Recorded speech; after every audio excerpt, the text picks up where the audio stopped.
আসসালামু আলাইকুম, সবাই কেমন আছেন? আজকে আমরা ঘরহীন মানুষের একটি নতুন ঘর তৈরি করার উদ্যোগ নিয়েছি। আমাদের স্বপ্ন ফাউন্ডেশনের প্রতিষ্ঠাতা জনাব মোহাম্মদ আবু রায়হান ঘরহীন শফিকুলের বাড়িতে যায় এবং পরিদর্শন করে। এই অবস্থা কি ঘর এখানে ঘর ছিল না? আসিল পরে কি হয়েছে? বন্যায় ভাঙি গেছে। এবারে বন্যা বন্যা। ছেলে মেয়ে কয়জন? দুইটা মেয়ে নাকি ছেলে আছে? দুইটা মেয়ে। এই জায়গাটা কার? জায়গাটা আছে আমার বাপের।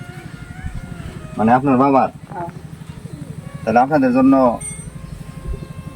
কি করতে পারি? যদি একটা ঘর আপনাদেরকে করে দেই তাহলে কি ভালো হবে আপনাদের? হ্যাঁ। দেন ভালো হবো। হ্যাঁ, এনে কতটুক জায়গা? লম্বি কতটুক? 19 হাত। 19 হাত না? হ্যাঁ। তো যাই হোক, একটা ঘরের ব্যবস্থা আমি করে দিতেছি ইনশাল্লাহ। আজকে চলো আমার সঙ্গে কিছু মালামাল কিনে দেই, মিস্ত্রি সেটিং করে দেই। মিস্ত্রির সাথে থাইকে আমি বলে দিব যেভাবে করান এইভাবে ঘরটা করে নাও। ঠিক আছে। ঠিক আছে? নামাজ রোজা করো তো? নামাজ পড়ো তো? হ্যাঁ। নামাজ পড়েন তো? আর নামাজ পড়বেন আর দোয়া করবেন মানুষের জন্য। আল্লাহ যদি আপনাদের সহায় থাকে, মানুষের কোনো সমস্যা মানুষ কোনো কিছু করতে পারবে না, কোনো সময় অভাব অনটন থাকবেন না। চলো। আরেকটি ঘর তৈরি করার জন্য যেহেতু আমাদের টিনের প্রয়োজন, তার জন্য আমরা চলে গেলাম মিস্ত্রি নিয়ে টিনের দোকানে, সাইফুল ভাইয়ের দোকানে। আর আমরা মিস্ত্রির সাথে পরামর্শ করে টিনগুলো দেখতে গেলাম এবং সেখান থেকে আমরা ভালো ভালো টিনগুলো সিলেক্ট করলাম, যেগুলো অনেক মোটা এবং ভালো টিকসই করবে এরকম টিন আমরা এখান থেকে নিয়ে নিচ্ছি। আর টিন নেওয়া শেষ হয়ে গেলে রায়হান ভাই দেখতে পাচ্ছেন দোকানদারকে টাকাগুলো বুঝিয়ে দিচ্ছে। আর আমাদের টাকাগুলো দেওয়া শেষ হয়ে গেলে দোকানদার আমাদেরকে একটি মেমো দিয়ে দেয়। এরপরে আমরা চলে যাই সুমেলে গিয়ে আমরা কাঠ কেনার চিন্তা ভাবনা করি, যেহেতু ঘর নির্মাণের জন্য কাঠ অবশ্যই প্রয়োজন। আর আমরা সুমেল থেকে সবচেয়ে ভালো কাঠগুলো সিলেক্ট করি। আমাদের সাথে দুইটা মিস্ত্রিও ছিল যারা কিনা এই ঘরটা নির্মাণ করছে। আর কাঠ কিনা শেষ হয়ে গেলে আমরা পিলারের দোকানে গেলাম, যেটা হচ্ছে ঘরের খাম কিনা শেষ হয়ে গেলে আমরা চলে যাই লোহালাটি কেনার জন্য। ঘর নির্মাণের জন্য অবশ্যই লোহালাটির প্রয়োজন, যেটা হচ্ছে খুবই গুরুত্বপূর্ণ। লোহা ছাড়া একটা ঘর তৈরি করা বা অন্যান্য কিছু করা অসম্ভব বললেই চলে। তো আমরা এখানে মিস্ত্রিকে নিয়ে কতটুকু লোহার প্রয়োজন আমরা সবগুলো নিয়ে নেই। আসলে আমাদের প্রত্যেকটা সময় আমাদের সাথে ছিল মিস্ত্রিরা, কারণ তাদের কাছ থেকে আমরা শুনেই জিনিসগুলো কিনতেছি। আর আমাদের খাম তো আগে নিয়ে নেওয়া হয়েছে। আমরা অবশেষে খামের টাকা বুঝিয়ে দিয়ে আমরা মেমোটা নিয়ে নিলাম হাতে। আর তারপরে আমরা একটা ভ্যান গাড়ি দ্বারা খামগুলোকে নিয়ে চলে আসি সেই শফিকুলের বাড়িতে।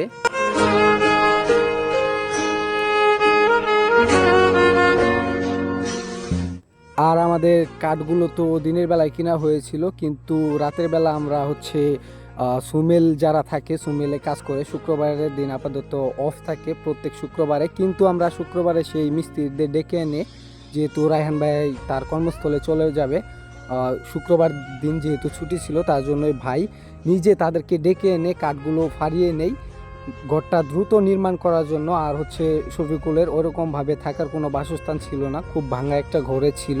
তার জন্য আমাদের কার্যক্রমটা যত দ্রুত করা সম্ভব আমরা রাতারাতি করার চেষ্টা করেছি। আপনারা আমাদের কার্যক্রমগুলো দেখতে থাকেন।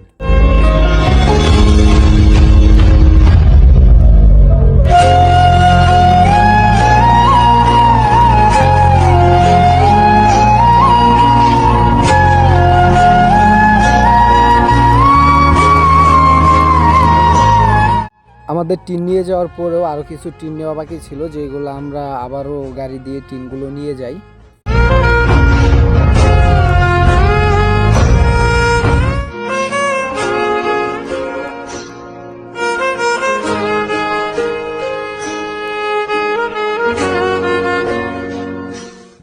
আর তারপরে আমরা কয়েকজন মিস্ত্রিকে নিয়ে ঘরের কাজ কাম শুরু করে দিই। আপনারা দেখতে থাকুন।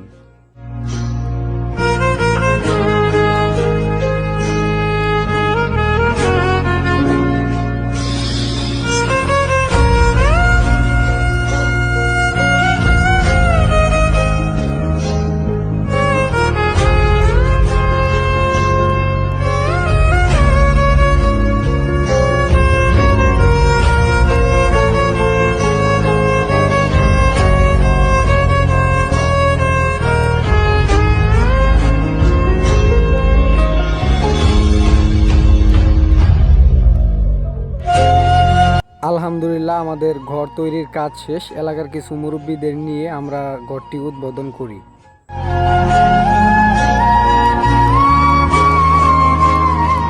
আমাদের এই ক্ষুদ্র প্রচেষ্টা, আমাদের একটা সংগঠন আছে, সামাজিক সংগঠন, সংগঠনের নাম হচ্ছে স্বপ্ন ফাউন্ডেশন বিডি। আমাদের টিম আছে, টিমের মধ্যে যথাযথভাবে কাজ করতেছে আমাদের জামাই কবির, সে শুরু, আর আমার ভাতিজা তন্ময় আছে। এই আমরা কয়েকজন মিলে এই সংগঠনটা পরিচালনা করতেছি। সংগঠনের নাম স্বপ্ন ফাউন্ডেশন বিডি। শফিকুল ভাই সে দীর্ঘদিন ধরে একটা বাসস্থানের জন্য তার ফ্যামিলি নিয়ে কষ্ট করতেছে। ইতিপূর্বে বন্যা কবলিত হয়েছে, তার বাড়িতে পানি আসছিল, ঘরটা নষ্ট হয়ে গেছে। এই জন্য আমাদের সংগঠনের পক্ষ থেকে একটা ঘর আমরা তারে করে দিচ্ছি আপাতত, সেটা নিয়ে আর কি সে যেন ভালোভাবে থাকতে পারে। আচ্ছা, এই ঘরটা পাওয়াতে তোমার মনের মধ্যে কি অনুভূতি দেয়? তুমি কি আনন্দিত নাকি আনন্দিত, কষ্টের মধ্যে আছে? কেমন আনন্দিত? খুশি, অনেক খুশি। অনেক খুশি, মুখটা বিরক্ত তো দেখা যায় তোমার। অনেক খুশি। আর তোমার ওয়াইফ কই? এলাকার ছোট ভাই আর আমাদের ছোট ভাইয়ের ওয়াইফ। আচ্ছা, এই ঘরটা পায় আপনার কি আনন্দিত? হ্যাঁ, অনেক আনন্দিত। হ্যাঁ, খুশি আমি। আচ্ছা, আমাদের জন্য দোয়া করবেন। আলহামদুলিল্লাহ। এর পিছনে যারা শ্রম দিতেছে বা অর্থ প্রদান করতেছে তাদের জন্য দোয়া করবেন, যাতে আমরা বাকি জীবনটাই এরকম কাজ করতে পারি।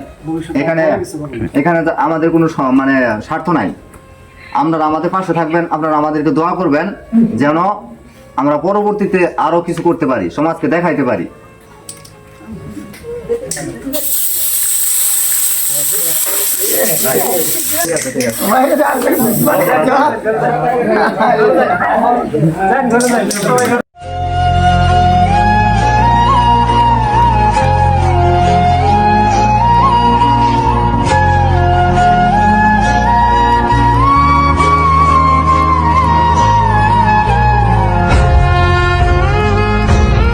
যে শফিককে যে আমি ঘরটা দিয়ে দিলাম, মানে আমাদের সংগঠনের পক্ষ থেকে ঘরটা দিয়ে দেওয়া হলো, আমার এককভাবে কোনো কিছু না, আমার পোলাপানা আছে এদের সমন্বয়ে দিয়ে দিলাম। এর জন্য অনুভূতিটা কি আপনার? কেমন, কাজটা কি ভালো হচ্ছে নাকি? অনেক ভালো হয়েছে, অনেক ভালো হয়েছে, ভালো হয়েছে। হ্যাঁ অনেক ভালো হয়েছে। তো এটা, এই ধারাটা কি আমরা অব্যাহত রাখবো? হ্যাঁ অবশ্যই। তার ঘর ছিল না, থাকার মতো তার ঘর হয়েছে। আমি দোয়া করি আপনারা আরো এরকম প্রকল্প চালান, আরো মানুষের খেদমত করেন, যাতে আরো সুন্দর হয়, এই আশা রাখি। অবশেষে ঘর কমপ্লিট করার পর সবাইকে মিষ্টি মুখ করিয়ে দিলাম এবং কি পাড়াপড়শি সবাইকে মিলে মিষ্টি মুখ করাইলাম। সবাই অনেক খুশি হয়েছে। সেই হতদরিদ্র সেই শফি ভাই মোহাম্মদ রায়হান ভাইয়ের পক্ষ থেকে এই ঘরটি দেওয়ার জন্য। যদি ভিডিওটা ভালো লাগে লাইক কমেন্ট শেয়ার করে সাবস্ক্রাইব করে দিবেন, আর আমাদের জন্য দোয়া করবেন যেন আমরা আগামীতে আরো ভালো কিছু করে আপনাদের মাঝে দেখাতে পারি। ধন্যবাদ।